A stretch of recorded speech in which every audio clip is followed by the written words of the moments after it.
Maliens an b'aw fo ka aw waleɲuman dɔn aw minnu bɛ ka an lajɛ nin wagati in na tile hɛrɛ ala k'a di anw ni aw bɛɛ lajɛlen ma. An mana ye jamana in fan o fan fo ka taa se an mana ye Mali fan o fan maliden mana kɛ tunga na i mana ye Mali kɔnɔ yan nɔ an b'aw fo ka aw waleɲuman dɔn k'a yira aw la k'a fɔ bi an ni maa min bɛ ɲɔgɔn fɛ o de ye Yehiya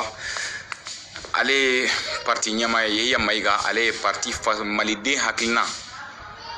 parti kura don an n'ale ɲɛmaa de bɛ ɲɔgɔn fɛ bi a bɛna ka na hakilila fɔ an ɲɛna Maliko la fo ka taa se parti yɛrɛ lahalaya bɛ cogoya min na yani an ka don babu la an bɛ foli d'a ma yani an ka da don babu la. Yehiya salamu aleykum. Wa aleykum salam wa rahmatulahi wa barakatuhu. Kɔri baasi tɛ yen? Alhamdulillah tɔɔrɔ tɛ n na. Bien Yehiya bi e ye parti ɲɛmaa ye parti min ni a welela ko maliden hakilina aw ka parti yɛrɛ a lahalaya bɛ cogo di fɔlɔ? Yani ka kuma daminɛ n bɛ IEM baarakɛla bɛɛ lajɛlen fo. Aw bɛ wulikajɔ min na kibaruya lase la jamana in kɔnɔ maliyɛn bɛɛ ɲɛ b'a la. An ka parti n'o ye parti malidenw hakilina ye ni an y'a sigi ka a taabolo kɛ a ka kɛ parti ye parti min n'o tɛ président kɔrɔ ka parti ye parti min n'o tɛ premier ministre kɔrɔ ka parti ye parti min n'o tɛ député kɔrɔ ka parti ye parti min n'o tɛ maire ba ou bien PDG ba ka parti ye jamanaden gansanw de sɔnna k'u bolo fara ɲɔgɔn kan ka jɛ ka fɛn dɔ sinsin ɲɔgɔn fɛ duguma ka wuli ɲɔgɔn fɛ an ye parti in sigi n'o hakilina de ye. Donc a tɛ se k'a fɔ ko parti nata parti don parce que waritigiba parti tɛ ministre kɔrɔ ka parti tɛ président kɔrɔ ka parti tɛ donc parti in sigilen tɛ nata kan parti in sigilen bɛ fɛn min kan o de ye jamana kanu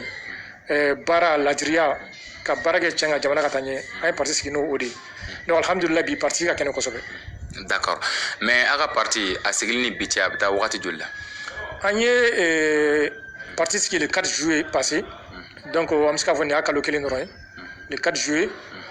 parti tɔndenw y'a ŋaniya an ye assemblée générale min teni hôtel Colibri la le 4 juillet parti tɔndenw y'a yira ko anw ye plateforme de fɔlɔ comme ko waati sera an ka parti créer an yɛrɛ an ka taa fanga ɲini na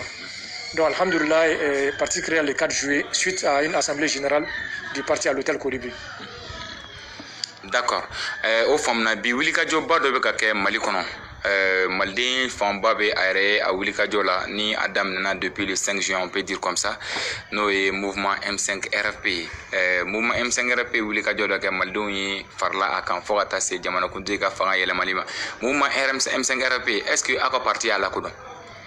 N b'i fɔ k'i waleɲuman dɔn question in na n bɛ d'avance parti fɛn o fɛn association mouvement ani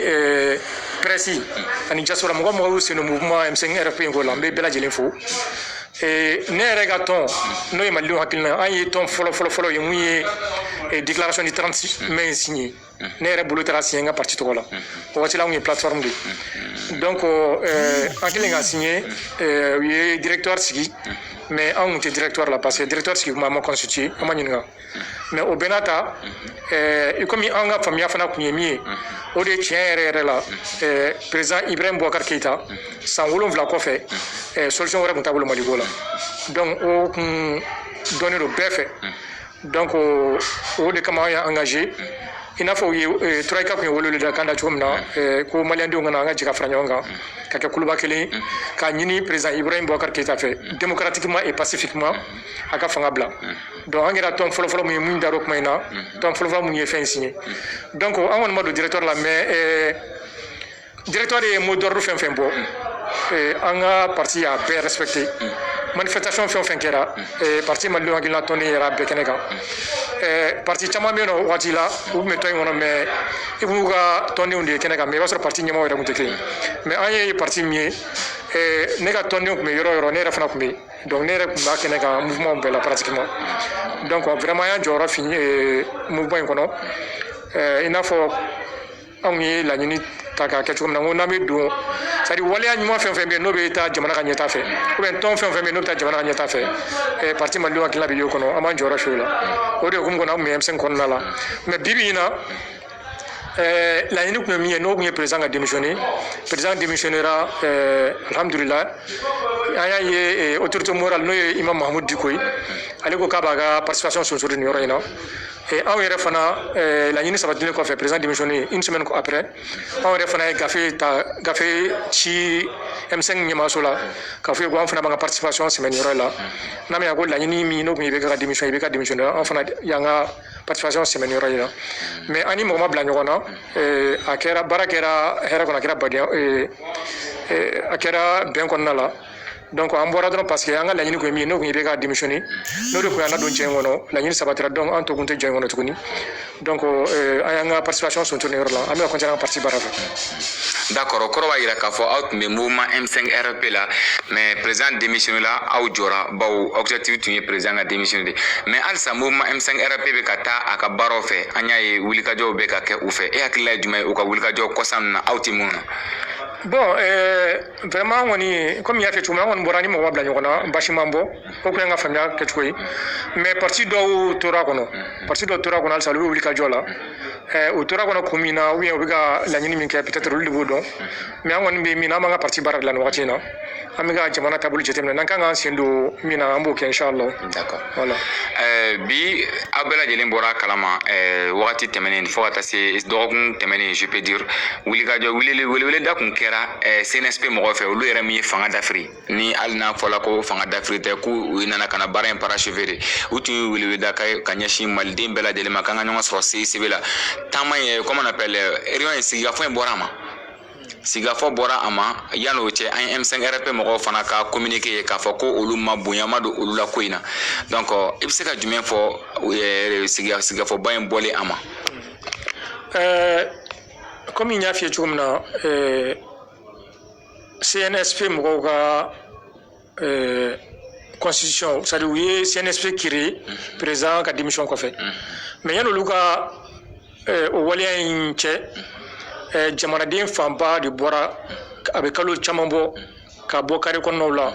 ka yira ko u bɛ fɛ président a ka walan sɛmɛ parce que doni min taara kun a ma se doni kɔrɔ donc o baara in kɔnɔna la sɛgɛn caman kɛra a kɔnɔ wulikajɔ caman kɛra mɔgɔ caman banana mɔgɔ caman dɔw yɛrɛ tanyara donc n ka tɔn malidenw hakilina tɔgɔ la an bɛ tasibila kɛ mɔgɔ mɔgɔ tora ala ka hinɛw bɛɛ lajɛlen na minnu banana ko senfɛ ala ka nɔgɔya k'u bɛɛ lajɛlen donc effectivement samedi don ye ou bien juma wula fɛ an ye a ye bɔlɔlɔ sanfɛ ko CNSP mɔgɔ k'u ye welewelekan bila bɛɛ lajɛlen ma ko bɛɛ lajɛlen ka na an ka taa sigi ka kuma transition a bɛ se ka ɲɛ cogo min na an ka da don a la ɲɔgɔn fɛ bon ne yɛrɛ bolo personnellement a kɛcogo ma ɲɛ parce que n'i bɛ mɔgɔw wele bonya b'a la de n'i bɛ bataki ci u ma u ka dagaw la ko invité par la voie officielle mais ka ni jamaba in invité ten bɔlɔlɔ sanfɛ ten ne hakili la a kɛcogo kuma ɲɛ mais a bɛ i n'a fɔ u yɛrɛ y'a faamu k'a ma ɲɛ min ye M5RP mɔgɔ ye n'i da sera kuma ma olu fana y'a yira k'a fɔ ko apparemment olu ma wele u tɔgɔ la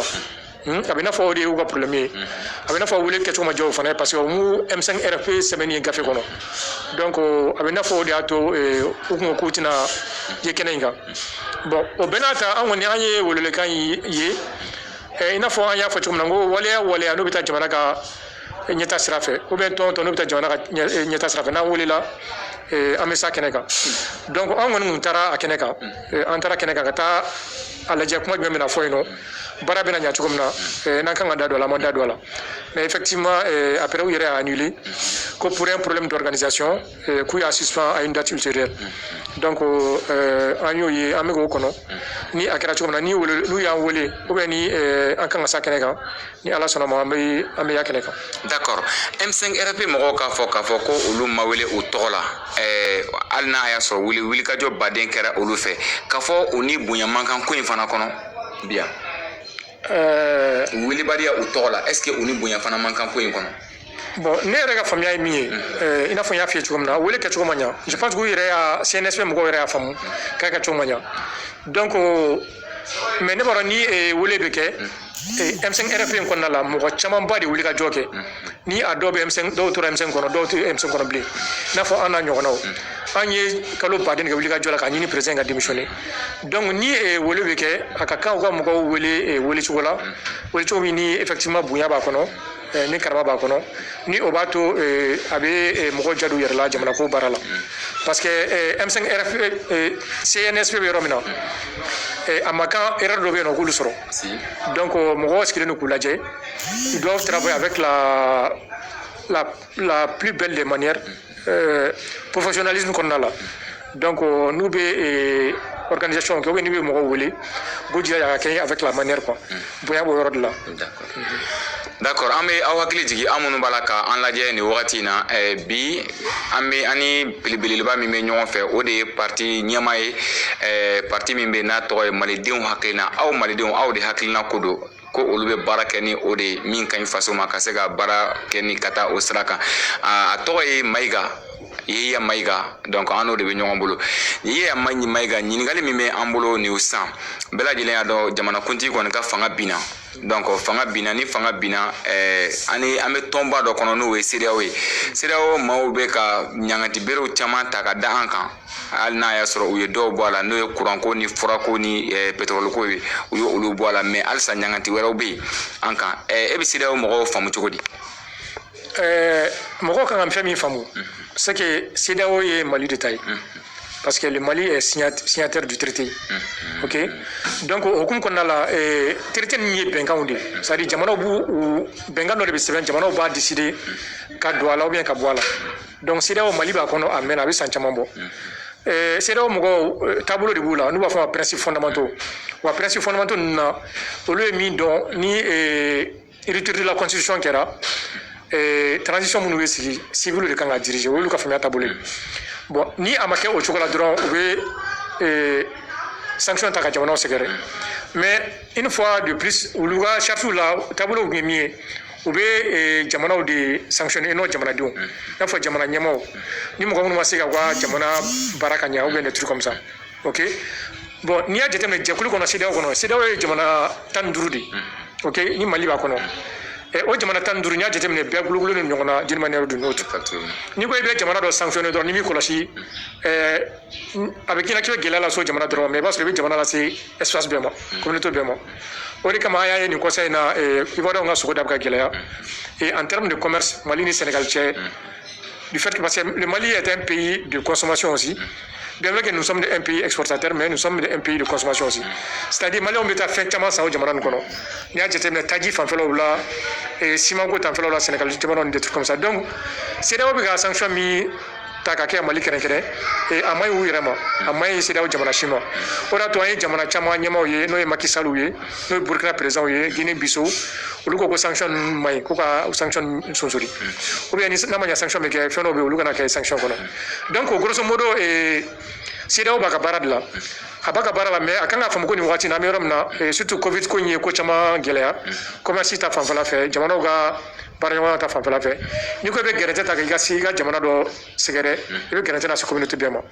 donc u yɛrɛ bɛ ka faamu je crois ko sanction ninnu a tɛna kɛ fɛn ye fɛn min bɛ ɲa communauté kɔnɔna la donc ne ka laɲini kɔni ye min ye i n'a fɔ bɛɛ y'a fɔ cogo min na sanction n'a ma ɲɛ ko président yɛrɛ ko k'ale démissionnera de son propre gré a ko ale ma diyagoya k'ale yɛrɛ de démissionnera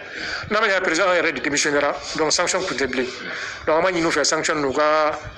u sonsori walasa Mali ani CEDEAO jamana bɛɛ bɛ lafiya cogo min na. D'accord mais ni e kɛ jamana ɲɛmaa ye bi est-ce que Mali bɛ bɔ CEDEAO la. non Mali tɛ se ka bɔ CEDEAO la o parce que comme i y'a fɔ cogo min na bɛnkanw de bɛ yen nɔ. bɛnkanw de bɛ min b'a to parce que an ka jamana ɲɛmaaw kɔrɔw Modibo Keyita ninnu fɛn ninnu olu ye baara wulikajɔ kɛ depuis san caman ko farafinna jamanaw ka fara ɲɔgɔn kan bon farafinna jamana bɛɛ ma se ka fara ɲɔgɔn kan kosɛbɛ mais CEDEAO kɛra minnu bɛ Afrique de l'Ouest la k'olu ka jɛ ka fara ɲɔgɔn kan donc a ka ca Ala fɛ diɲɛ kɔnɔ bi ni aw faralen ɲɔgɔn kan de fanga b'aw la mais n'aw fara-faralen don a ka ca Ala fɛ aw fanga bɛ b'aw la donc CEDEAO ye jɛkulu ye bi fanga bɛ min na ni an bɛɛ b'a kɔnɔ ni Mali bɔra CEDEAO kɔnɔ i n'a fɔ bon Maliyɛn caman dusu kasilen bɛ k'a fɔ mais en réalité o tɛ solution ye quoi mais hakili jagabɔ de bɛ kɛ baaraw bɛ ɲa cogo min na o jamanaw ka u sigi ka u miiri o baara ninnu waleya walasa CEDEAO jamana ninnu bɛɛ bɛ lafiya cogo min na walasa hali ni nin ko sugu ninnu kɛra bɔda ɲuman ka sɔrɔ ka sɔrɔ jamanadenw ma tɔɔrɔ jamanaden minnu n'olu kɛlen don ka CEDEAO constituer an b'a kɔni di mɔgɔ ma bibi in na CEDEAO kɔnɔ n'i y'a jateminɛ CEDEAO jamanadenw an bɛ fɔ jamanaden miliyɔn 300 de la 300 millions. CEDEAO jamanaw bɛɛ faralen ɲɔgɔn kan jamanadenw n'i taara u ka site internet kan en 2010 nous sommes au nombre de 300 millions de membres dans l'espace CEDEAO. Yɔrɔ o ye fanga ye bon n'a fɔra k'an ka tila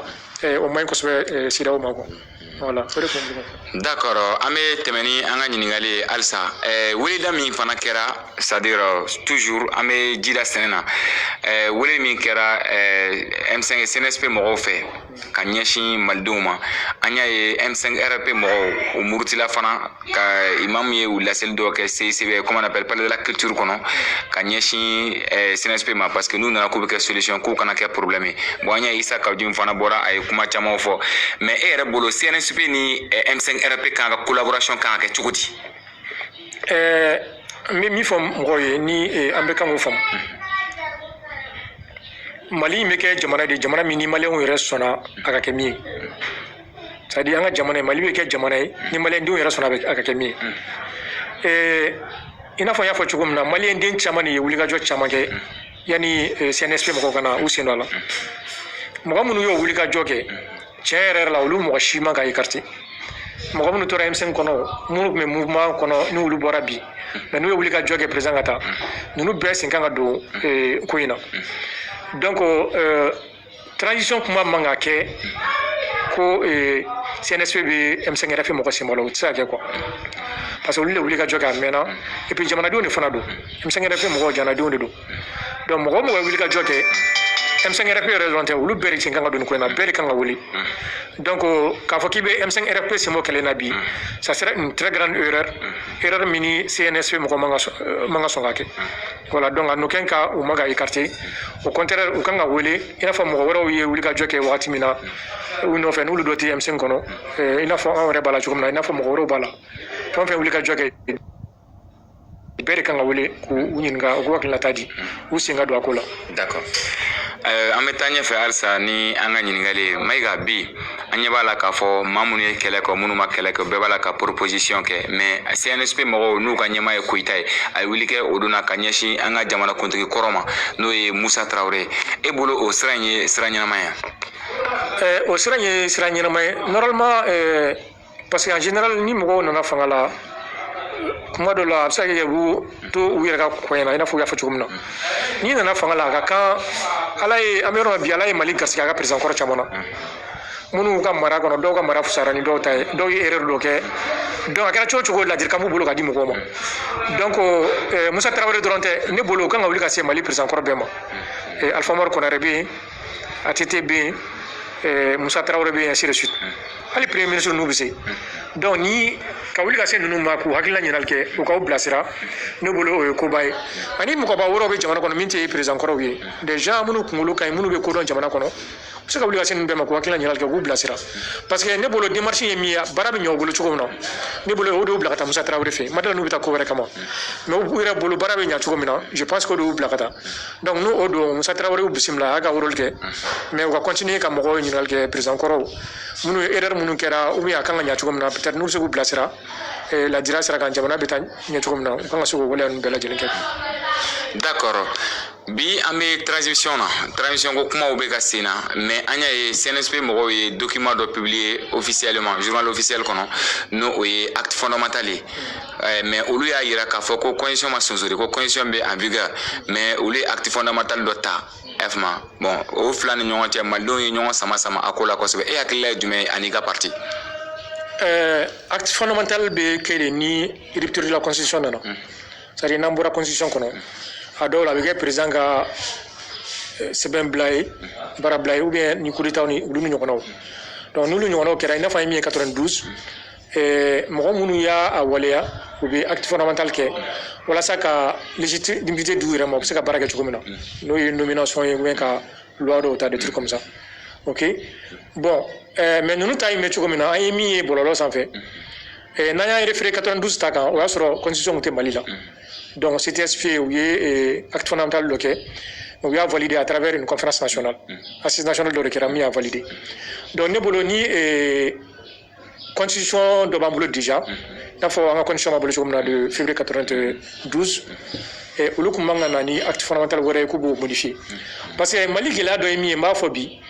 c'est que politicien caman ou bien ɲɛmɔgɔ caman kɛlen don k'u pour Mali constitution kan ka kɛ i n'a fɔ o de gɛlɛya ye Mali ka taa ɲɛ la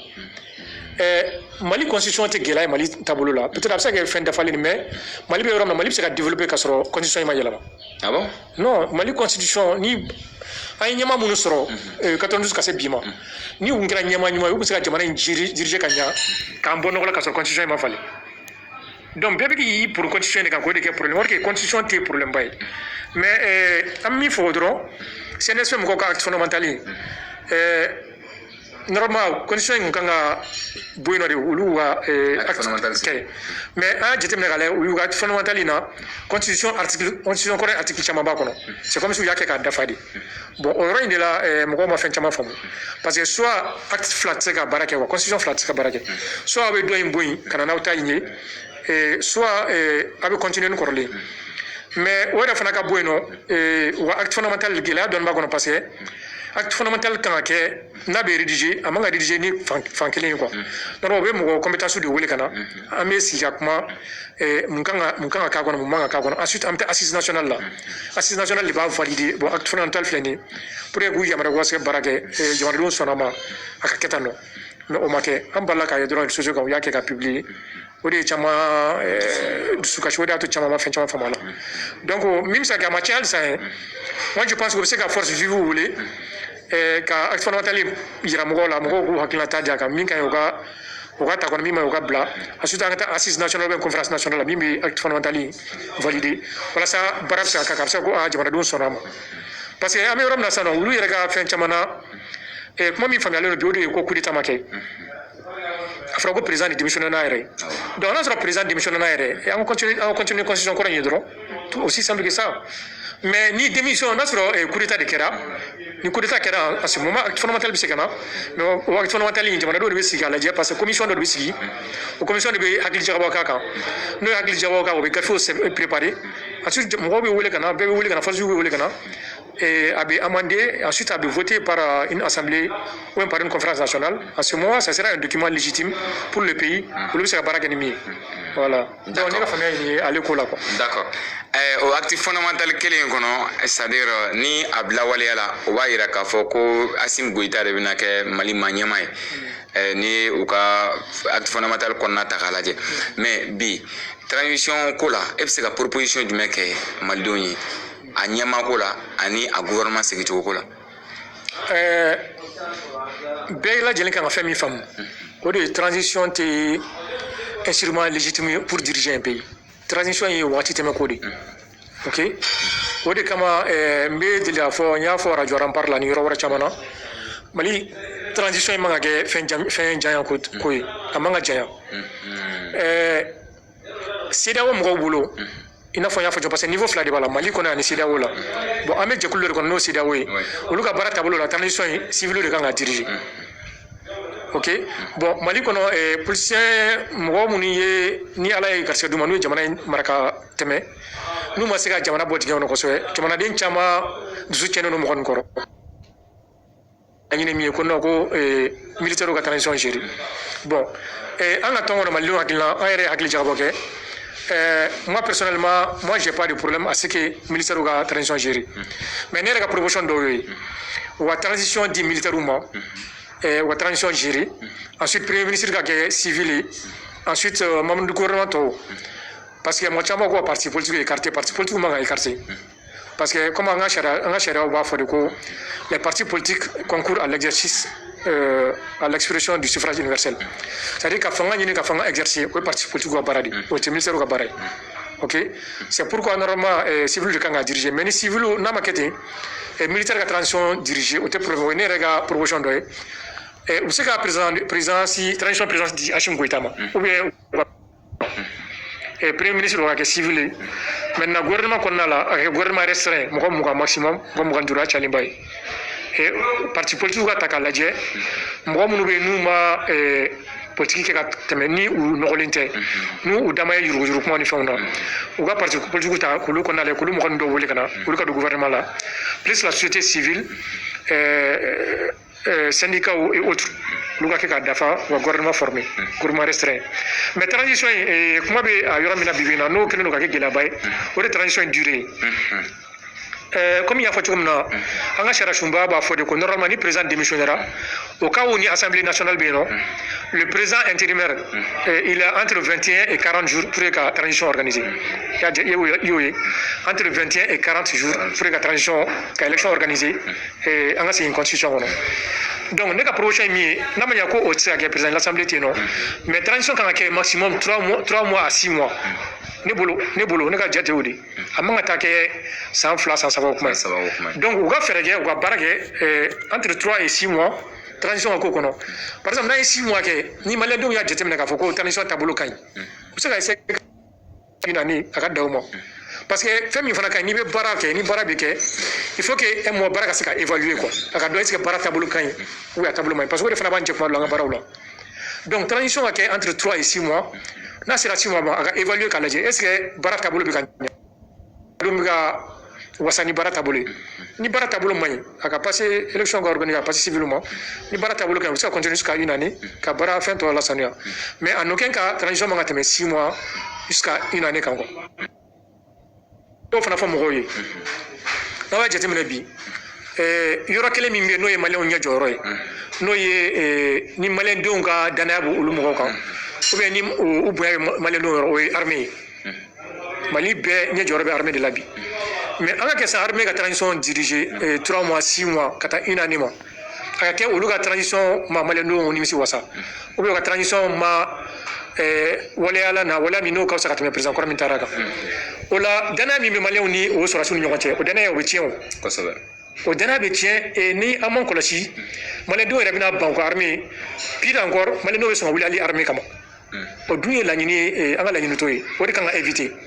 donc o de kama armée manga transition gérer quand même parce que une transition gérer quand même dana mi be no be sura suka ni transition manya o dana mina o be sonsori no dana tiena dron espère faut être mal collabli c'est vrai parce que déjà armée reconnaît armée wa cadre do to tiena no déjà afra ko do da yira yuru kuma la et ko armée cadre do be salon climatisé ko no te bokata terenga do be mobile bo ko no te terenga te nord la te centre comme ça o mun ka be déjà o problème be mais ni armée ni hasard de tuni kata ko ta transition ke sans kilin sans fla ni transition ma nyobulu dana mi no obeche c'est pourquoi ne ba fo ngakuma lango piège do be no armée manga so radio piège ko no wala sanga uta jamana fanga jafe kuta bi piège on a ta transition gérer une année 2 années parce que au cas où nous ka transition ma nyobulu ni malendo dana ni tigara ni malendo ni ngoche malendo kareno ka wulu kama uduta kala nyine o fana da kala bay c'est pour que transition ka entre 3 et 6 mois aka évaluer na kai aka continuer une année aka dawo ma aka na temo kan d'accord on a proposition mais iga kuma na ya ira ka foko era hakilana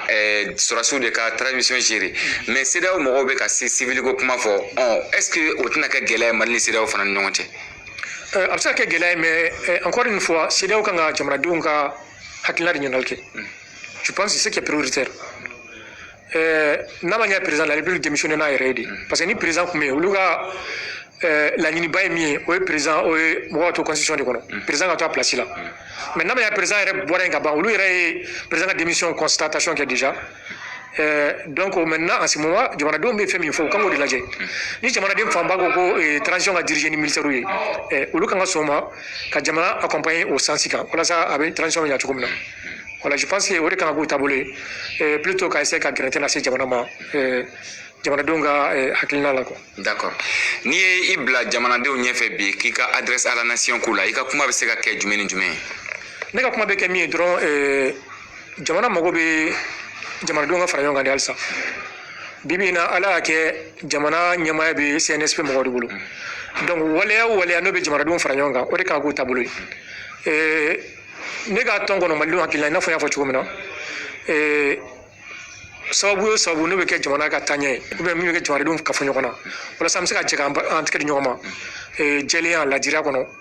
ka barake wala sa jamana bonno ko kono nokola o de kan ke jamana de metabolo o de kan ke mo ni jamana kalfa no labi o de kan go tabule donc vraiment mali on di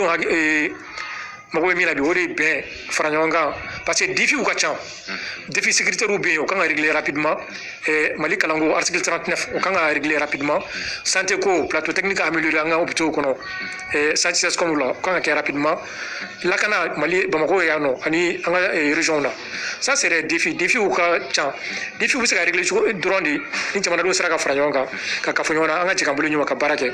je pense que an mago b'o de la bi quoi donc welewelekan min bɛ yen nɔ o kan ka kɛ o de ye bi. D'accord. An bɛ aw bɛɛ lajɛlen fo ka aw waleɲuman dɔn nin tun ye ani ye Mayiga ye Yeya Mayiga ale ye parti ɲɛmaa ye parti min ni a wulila ko malidenw hakili la a wulila ka na an ka wele jaabi a diyara an ye an bɛ i yɛrɛ fo Mayiga i bɛ se ka folikan laban jumɛn di i ka militants bɛɛ lajɛlen ma ani welewelekan min b'i bolo ka ɲɛsin maliyɛnw ma walasa u ka don i ka parti la. An bɛ welewelekan min da o de ye an ye parti avant ça bibi in na parce que mɔgɔ caman ko parti cayara jamana kɔnɔ ko est-ce que ça ne sera pas un parti de trop n bɛ a fɔ mɔgɔ ye ko fanga min binna n'o ye IBK ka fanga ye RPM u ka parti bɛ créer don min na parti kɔrɔba de tun bɛ yen parti kɔrɔ caman tun bɛ yen mais u ka parti créer la parti kɔrɔ ninnu kɔfɛ Ala ye fanga don u garisɛgɛ la ka parti kɔrɔ ninnu to yen parti kura caman